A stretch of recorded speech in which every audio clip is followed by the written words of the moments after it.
Salut tout le monde et bienvenue pour une nouvelle vidéo. Aujourd'hui, on va parler ensemble de la vitesse de progression, à savoir quelle est la vitesse de progression optimale en fonction de son niveau, en fonction de soi. Qu'est-ce qu'on peut espérer en termes de résultats en 6 mois, 12 mois, 2 ans, 3 ans, 10 ans, suite à une question en fait que j'ai reçue sur les forums Superphysique. Mais avant d'aller plus loin sur ce sujet-là, je vous rappelle, pour ceux qui ne sont pas encore inscrits ou qui ne l'ont pas encore reçu, que j'ai fait une formation gratuite à destination des pratiquants de musculation sans dopage, où je recense mes meilleurs conseils à partir des erreurs que j'ai pu faire, des erreurs que j'ai pu voir faire et que je vois encore faire malheureusement. Et j'explique donc ce que sont pour moi les vraies bases aujourd'hui en musculation sans dopage. Donc si ça vous intéresse, c'est le premier lien dans la description et ça devrait normalement fortement vous aider vu les retours que j'en ai depuis le temps que je l'ai fait. À ce sujet, elle est d'ailleurs sans engagement et sans obligation d'achat, je tiens à le préciser. Alors cette semaine, j'ai reçu une question sur les forums Superphysique. Donc si vous ne connaissez pas les forums Superphysique, ça vient d'un de mes sites superphysique.org où on a le plus vieux forum du web en musculation et c'est sans doute le dernier forum exclusivement de musculation et encore plus pour les pratiquants naturels. Et dessus, il y a pas mal de questions. Habituellement, on répond à une partie de ces questions sur le forum directement, mais aussi dans les Superphysique Podcast, qui est un podcast que je co-anime tous les vendredis à 10h30 sur toutes les applications de podcast. Et on a reçu une question qu'on a traitée vaguement, qui est la vitesse de progression.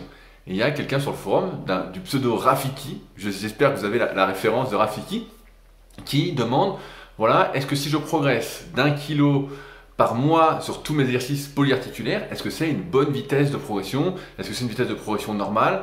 Ou est-ce que c'est une vitesse de progression un peu lente, plus réservée aux pratiquants intermédiaires ou avancés?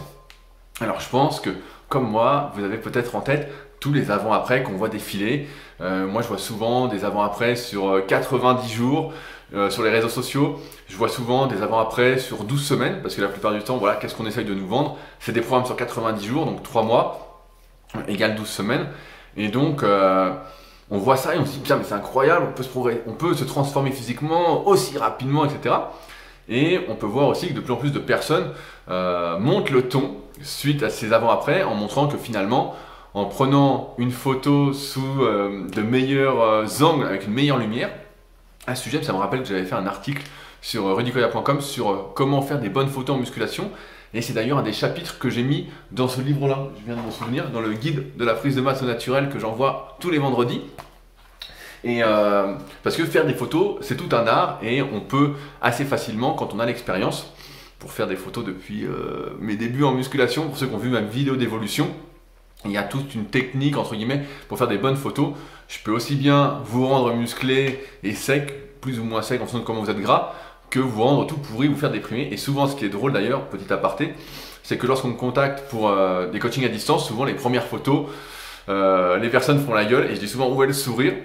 Et elles sont souvent avec une lumière un peu pourrie, des poses un peu pourries, et au fur et à mesure qu'elles se transforment, elles ont le sourire et il y a une meilleure lumière. Bref, donc vous voyez comme moi, toutes ces transformations et vous dites putain mais c'est incroyable, c'est hyper rapide et vous vous mettez à la musculation, vous mettez à manger sainement, etc. Et vous voyez qu'en 3 mois, pour vous, il ne se passe pas grand chose, vous dites c'est bizarre, j'ai pas explosé comme sur les photos, etc. Ce qu'il faut savoir, c'est que souvent, ce qui est montré, ce sont les meilleurs avant-après. Sur mon site rudicoya.com par exemple, je montre pas mal d'avant-après. Notamment à mes tout débuts, j'étais un des tout premiers à mettre des avant-après en musculation. Et l'un des tout premiers que j'ai mis d'ailleurs, c'était celui de René qui avait plus de 50 ans. Et j'avais montré sa transformation sur 2 ans. Donc déjà à l'époque, j'expliquais que c'était pas en 6 mois qu'on allait se transformer complètement, mais voilà, sur 2 ans. Et au fur et à mesure des années, j'ai montré divers résultats qui ont été possibles parfois en 6 mois, qui étaient assez incroyables, comme des résultats en 2 ans et plus. Sachant qu'en général, je préfère faire des longs suivis parce qu'en 6 mois, c'est un peu que le début.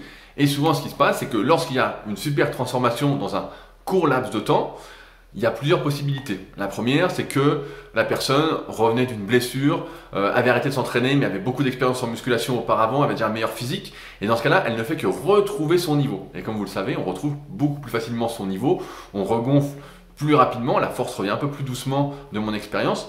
Mais voilà, c'est ce qui explique souvent des transformations très rapides. Également, dans le cas des transformations rapides, on peut voir les pertes de poids. Dans le sens où si on perd 10 kg et qu'on est plus sec, et sur des photos, ça va énormément se voir. Et on va même avoir l'impression que, pour ceux qui ont déjà fait une sèche, ils le savent aussi bien que moi, que en photo, on est plus musclé, on est plus sec, on a pris du muscle, etc. Alors qu'en fait, dans la réalité, on a perdu 10 kilos et ça se voit vraiment. Mais sur des photos, ça rend mieux. Donc tout ça pour dire qu'il faut se méfier un peu de tout ça, de tous ces avant-après, qui ne sont qu'une minorité, une faible partie de la réalité. Ce qui se passe, c'est que malheureusement, et c'est une question qu'on me pose aussi souvent quand on veut travailler avec moi dans le cadre des coachings que je propose, c'est quel résultat je vais avoir en 6 mois? Quel résultat je vais avoir en 1 an? Qu'est-ce qui va se passer dans 2 semaines? Qu'est-ce qui va se passer dans 3 semaines? Etc. Et souvent ma réponse est la même, c'est que je n'en sais absolument rien. Dans le sens où la vitesse de progression, de transformation physique, mais même la vitesse de progression sur les barres, comme le fait de rajouter 1 ou 2 kilos ou 10 kilos sur ces séries, et bien en fait c'est quelque chose qui est hyper individuel. Ça dépend du potentiel musculaire de chacun, du potentiel nerveux de chacun, du potentiel global en fait, qui va déterminer la vitesse de progression qui va être aussi amenée à évoluer, comme on en a parlé dans ma vidéo sur les limites en musculation, je crois qu'il y en a 2-3 semaines, pour ceux qui s'intéressent, ils pourront aller voir sur la chaîne, mais où en fait progressivement, au fur et à mesure qu'on va progresser de moins en moins rapidement, sauf si auparavant on s'entraînait n'importe comment. Voilà, mais si on s'entraîne à peu près correctement au bout de quelques mois, parce qu'au début on fait tous un peu n'importe quoi, et ben ce qui se passe, c'est que notre vitesse de progression diminue. Donc la question de Rafiki, en fait, elle n'est pas bête, et moi je la trouve assez intéressante. Est-ce que prendre 1 kilo sur son développé couché, ou son rowing planche, ou son squat si vous en faites chaque mois, est-ce que c'est une bonne progression, une bonne vitesse de progression? Mon expérience m'amène à penser que c'est pas une très bonne vitesse de progression pour la plupart des individus, même si au bout de quelques années, si vous prenez 1 kg par mois, bah, ça fait une super progression. Normalement, quand on débute la musculation, c'est-à-dire la première, deuxième, troisième année, voilà, on peut considérer qu'on est débutant pendant ces 3 premières années si on s'entraîne correctement et qu'on s'investit à côté sur l'hygiène alimentaire, sur l'hygiène de vie, et ben, en général on progresse un peu plus rapidement. Je me souviens, moi par exemple, ma première année de muscu, j'ai dû prendre 20 ou 30 kg sur ma série 10 au développé couché. La deuxième année, qu'est-ce que j'ai fait? La deuxième année, j'ai dû reprendre après, pareil, un peu moins, j'ai dû reprendre que 20. Je réfléchis, je crois que j'avais fait 10 à 60, après j'avais fait 10 à 80. Et après, je crois que j'avais fait 10 à 85, ça avait ralenti, j'avais fait une mauvaise année en m'entraînant un peu comme tout le monde en arrivant en salle. Et après, ça avait redécollé. Et après, quand je prenais 5 kg par an sur ma série de 10, bah, j'étais super content. Et jusqu'à un certain moment, jusqu'où j'ai pas poussé mon investissement plus loin parce que les progrès devenaient vraiment minimes et j'étais passé à autre chose. Mais tout ça pour dire que en fait, cette vitesse de progression, elle n'est pas, comment dire, on peut pas la prédire. Voilà, on peut pas prédire cette vitesse de progression parce que chaque individu, en fonction de son potentiel. Donc le potentiel, qu'est-ce que c'est?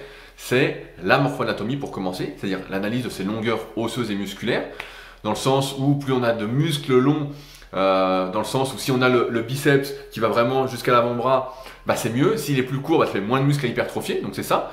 Les segments osseux, c'est-à-dire la longueur des bras, des clavicules, la longueur des côtes, des fémurs, etc. vont influencer les facilités qu'on va avoir sur les exercices. Il y a également les antécédents sportifs. En ce moment, je lis d'ailleurs un très bon livre sur les antécédents globaux qui s'appelle Range de David Epstein. C'est celui qui avait fait le livre Le gène du sport, qui est un super livre, Le gène du sport. Si vous ne l'avez pas lu, je vous le conseille vraiment. C'est un gros pavé, mais ça se lit bien. Si vous êtes passionné de sport et que vous me regardez depuis longtemps, ça va vous plaire. Et donc, le bouquin Range, j'ai un peu là-dessus. J'attends de voir les conclusions parce que pour l'instant, c'est plutôt déprimant si on n'a pas fait tout ce qu'il fallait durant ces jeunes années. Donc, c'est les antécédents sportifs. On voit que ça joue énormément. Plus on a fait de sports différents, mieux on va pouvoir, entre guillemets, s'exprimer en musculation. Mais c'est également la génétique globale, c'est-à-dire l'hérédité, ce que nous transmettent nos parents. Ça va être le potentiel. Et après, parfois, il y a des surprises qu'on n'arrive pas à expliquer, du moins pas d'un claquement de doigts. Et ça, c'est le potentiel musculaire. Et ce potentiel musculaire, comme vous le comprenez, il est vraiment différent d'un individu à l'autre. Souvent, j'ai parlé dans les vidéos du niveau plateau, c'est-à-dire du niveau jusqu'auquel on va progresser sans embûche. Je reprends un exemple. Imaginons Robert. Robert, il progresse jusqu'à 10 à 90 sans se poser trop de questions, et puis ça va bien. Voilà, 10 à 90, il coince. Et puis à côté, on a Michel, il coince à 10 à 60. Puis là, il se dit merde, c'est compliqué, etc. Donc ça, c'est le niveau plateau. Et ce que j'ai remarqué, c'est que ce niveau plateau, en fait, était un bon indicateur du potentiel et, entre guillemets, à partir de quand la progression allait ralentir. D'autre part, La vitesse de progression, comme c'est quelque chose qu'on ne peut pas prédire, moi, ce que j'aime utiliser et ce qu'on appelle souvent dans les Super Physique Podcasts ou sur les forums, et même dans diverses vidéos, ou même un récent article que j'ai réécrit sur mon site, c'est qu'on utilise les cycles de progression. Les cycles de progression, qu'est-ce que c'est? Rapidement, c'est une manière de planifier son entraînement de séance en séance en fonction de ce qu'on a fait pour, on va dire, progresser à chaque séance ou presque. Sauf qu'il y a l'idée de cycle derrière, et que l'idée de cycle derrière, et ben en fait, ça veut dire qu'on va redescendre un petit peu, reprendre un peu d'élan pour aller ensuite un peu plus haut. Et si on manage bien ces cycles de progression, on va gagner à chaque cycle plus ou moins, en fonction encore une fois de son potentiel, des kilos sur ses barres en série moyenne qui vont se concrétiser si on fait les bons exercices par rapport à sa morphoanatomie, à la bonne amplitude, par plus de muscles si on fait aussi également un volume d'entraînement suffisant. Donc ça c'est important, et d'ailleurs, pendant que j'y pense, si vous êtes un peu perdu avec cette notion de cycle de progression et que vous souhaitez utiliser cette méthodologie que j'utilise depuis maintenant une bonne quinzaine d'années via mon site rudicoya.com, sachez qu'on l'a mise dans l'application SP Training. Donc SP Training, c'est disponible sur iOS et sur le Play Store, et il y a d'ailleurs une grosse mise à jour qui vient d'avoir lieu sur Android. Vous pouvez l'utiliser gratuitement, et il y a une version entre guillemets premium avec plus de fonctionnalités, et dedans vous allez retrouver les cycles de progression qui vont vraiment vous aider à progresser. Si vous êtes à votre niveau plateau, je vous conseille vraiment de l'utiliser, ça va vraiment vous changer la vie. Et donc, là où je veux en venir, c'est que en fonction de ces cycles de progression et de son niveau, ce que je peux voir, c'est que des individus vont prendre parfois 5 kilos après 15, 20 semaines sur leur série de 10. Voilà, certains diront, putain, c'est pas beaucoup, 20 semaines pour gagner 5 kilos, etc. Tandis que d'autres, en fait, avec leur cycle de progression, en fait, il peut durer même jusqu'à un an. Je donne souvent l'exemple d'un de mes élèves qui s'appelait Benjamin, je sais pas, ça fait très très longtemps, je sais pas s'il me regarde encore, qui lui avait pris 40 kg sur sa série de 10 au développé couché en un an. Il était passé de 10 à 60 à 10 à 100, mais c'était une exception. Comme je disais en début de vidéo, souvent on parle des exceptions, mais la vérité c'est que la plupart du temps, quand on arrive à son niveau plateau, mon expérience me montre qu'on gagne à peu près 5 kg par cycle qui va être plus ou moins long, parfois un peu plus, un peu moins, suivant comment on va le manager, si on grossit en même temps, si on fait une prise de masse d'ailleurs. Mais c'est pour ça qu'on ne peut pas se dire chaque mois je vais augmenter d'un kilo, parce qu'en fait, parfois, il y a comme une explosion. Je ne sais pas si vous êtes déjà arrivé.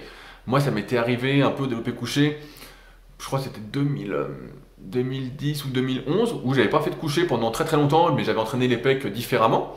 Je faisais beaucoup de partiels pour ceux qui étaient là à cette époque-là, il y a déjà 10 ans, putain, ça passe vite. Et quand j'avais repris le coucher, j'avais rapidement gagné 10 kg sur ma série de 10 en quelques mois, alors qu'auparavant, comme j'en faisais pas, voilà, je savais pas trop où j'en étais, et c'est des perfs que je n'avais jamais fait, mais c'est difficile en fait, et c'est pour ça aussi que je fais ces vidéos, c'est impossible de dire quelle est la bonne vitesse de progression. Moi j'ai tendance à dire que si on avance à chaque séance ou presque, qu'on utilise des cycles de progression, qu'on mange sainement, etc., c'est qu'on est sur la bonne voie. Souvent, on est un peu... je me souviens d'anecdotes sur les forums super physiques à l'époque qui s'appelaient Smart Weight Training, où on progressait bien à chaque séance, ou presque, et puis il y avait une nouvelle méthode révolutionnaire qui arrivait, qui disait grâce à ça, vous allez progresser beaucoup plus rapidement, etc., vous allez exploser. Et on essayait tous, quoi, et on se rendait compte qu'en fait, on progressait pas plus rapidement, et même on progressait moins rapidement. Et c'est pour ça que j'ai tendance à dire que quand on progresse bien, et je vois souvent dans les commentaires sur les vidéos, où des personnes me disent voilà, moi je progresse bien, etc., je fais ça, qu'est-ce que tu en penses? Et je dis continue, parce que si tu avances, si tu es en train de progresser, c'est déjà super. Parce que naturellement, on le voit bien, toute la transformation physique et les progrès se font sur le moyen et long terme. Ça se fait pas en 2-3 mois, ça se fait pas en 6 mois, ça se fait pas en 1 an, ça se fait vraiment sur le moyen et long terme. Et c'est pour ça que j'apprécie beaucoup la musculation, parce qu'il y a une sorte de méritocratie vis-à-vis de soi-même, qui est que plus on s'investit, plus on va progresser. Et plus progressivement, entre guillemets, ce qu'on va grappiller après son niveau plateau va faire la différence. Moi, je me souviens, j'avais coincé beaucoup au développé couché autour de 100 kg. J'avais fait 110 une fois et après, j'avais plus fait que 105 la même année. C'était l'année de mes 16 ou 17 ans. Et j'avais vraiment stagné, etc. Et après, ça s'était débloqué, mais pas beaucoup débloqué. J'avais surtout fait une belle prise de masse. Et après, par la suite, c'était beaucoup plus lent. Mais donc, j'avais atteint ce plateau-là. Et après, tout s'est fait au compte-gouttes. Et c'est ce qui a fait la différence au fil des années. C'est de s'accrocher, de continuer à essayer de progresser, de gagner 2 kilos par là, 5 kilos par-ci. Souvent aussi, en powerlifting, je me souviens quand j'entraînais pas mal dans ce milieu-là. En force athlétique, pareil, il y a une bonne dizaine d'années, peut-être un peu moins, et ben mes potes qui étaient en équipe de France me disaient voilà, nous si on arrive déjà à refaire la perf qu'on a fait, ben c'est déjà super. Et en fait finalement à la fin ils arrivent à gagner 2,5 kg par-ci, 2,5 kg par-là. Donc là je parle de très très haut niveau, s'entraîner toute l'année à fond, sans vacances pour 2,5 kg. Donc et c'était une bonne vitesse de progression, parce que tant qu'il y a progression, j'estime que c'est la bonne vitesse. Maintenant on aimerait tous évidemment aller plus vite que la musique, on aimerait tous en 3 mois se transformer complètement, mais la vérité c'est que ça n'existe pas. Ou alors c'est un coup de bol, où on est très très doué malgré nous, et ça se passe pas comme ça, voilà. La plupart du temps, on va progresser jusqu'à un niveau plateau. En général, c'est là que beaucoup de personnes me contactent, c'est à ce niveau plateau-là, pour qu'on travaille ensemble et qu'on mette en place justement cette méthodologie d'entraînement, ou qu'on utilise l'application SP Training, qui peut être utilisée pour d'autres fonctions, et il y en a plein d'autres dedans, donc n'hésitez pas à aller la voir. Mais il n'y a pas une bonne vitesse de progression, il y a progresser, et quand on progresse, eh ben c'est déjà super, et après on progresse plus ou moins vite en fonction de soi, et l'erreur à faire, comme d'habitude, c'est de se comparer à autrui, de se dire « Ah mais un tel il progresse plus vite, peut-être qu'il fait quelque chose que moi je ne fais pas », et souvent c'est soit qu'il a plus de potentiel, si vous faites déjà tout ce qu'il faut, vous comprenez un peu comment s'entraîner, ou bah, qu'il est dopé, et dans ce cas-là, bah, on peut voir des explosions. On en a souvent parlé sur la chaîne avec des interviews anonymes où on nous expliquait en détail qu'il y avait vraiment des explosions qui naturellement n'existent pas. En fait, il n'y a jamais d'explosion, jamais d'explosion. À partir du moment où on s'investit vraiment, il peut y avoir des explosions entre guillemets si on s'intéressait par exemple pas du tout à son alimentation et que d'un coup on s'alimente bien. Ou si d'un coup on commence à s'entraîner vraiment en fonction de soi, de manière intelligente, etc., on va d'un coup faire un bond en avant, mais sinon il n'y a pas d'explosion, et la bonne vitesse de progression, encore une fois je vais conclure là-dessus, c'est quand on progresse. Et quand on progresse régulièrement, presque à chaque séance, qu'on fait une petite avancée, même que ce soit de 500 grammes ou d'une répétition sur une série, bah c'est déjà super. Alors certains diront ouais mais attends c'est pas beaucoup, je vois des cycles ondulatoires, etc., où on peut gagner à fond. Oui on peut, mais dans une optique entre guillemets encore une fois de prise de muscle, où on cherche à progresser de manière globale sur plein d'exercices à la fois, et c'est un peu ce qui se passe. Maintenant on peut progresser plus rapidement sur certains exercices si on fait plus du tout les autres, ou sur un muscle si on fait plus du tout les autres non plus, mais dans ce cas-là c'est pour une minorité, et c'est pas ce qu'on fait pour la plupart, où on cherche, comme je le disais, à progresser de partout à la fois. Et dans ce cas-là, il faut grappiller un peu partout. Finalement, progresser, c'est grappiller, grappiller, grappiller, pour qu'au final, on grappille, on grappille, on grappille, et qu'est-ce que ça fait? Ça fait une montagne. Voilà, on va dire ça comme ça. Voilà ce que j'avais à vous transmettre pour aujourd'hui. Donc si vous progressez, tout va bien. Et n'essayez pas de prédire votre avenir, parce que, du moins en musculation, on ne sait pas. C'est comme dans l'entrepreneuriat, je dis souvent dans mes podcasts Leadercast, c'est qu'on fait par plaisir, on progresse, et puis on verra où ça mène. Et souvent, quand on se prend au jeu comme ça, que ça nous fait plaisir, on va beaucoup plus loin que ce qu'on pensait possible, et c'est ce qui se passe souvent pour mes élèves les plus motivés, c'est ce qui s'est passé pour moi aussi. Voilà. Si jamais vous souhaitez aller plus loin par rapport à tout ce que j'ai expliqué dans cette vidéo, je mets tous les liens dans la description, que ce soit sur la morphoanatomie, pour faire votre analyse morpho-anatomique, pour travailler avec moi au sein d'un coaching, écrivez-moi, n'hésitez pas. Pareil, je mets tous les liens dans la description pour ceux qui sont intéressés de voir un peu tout ce que je peux proposer pour faire mieux ensemble. Si vous avez des questions, je rappelle que ces vidéos n'existent que par rapport à vos questions. N'hésitez pas à m'envoyer vos questions ou à les mettre dans la partie commentaires. Je dis aussi la partie commentaires. Mais c'est mieux quand même de me les envoyer via le lien contact dans la description, car vous pouvez être un peu plus bavard, m'expliquer bien en détail la situation, ce qui peut amener des réponses plus détaillées qui peuvent mieux vous servir. Je n'ai pas besoin, je pense, de vous dire de laisser un pouce bleu et de vous abonner si la vidéo vous a aidé, mais je vous le redis quand même. Et puis nous, on se retrouve la semaine prochaine pour une nouvelle vidéo. Allez, salut!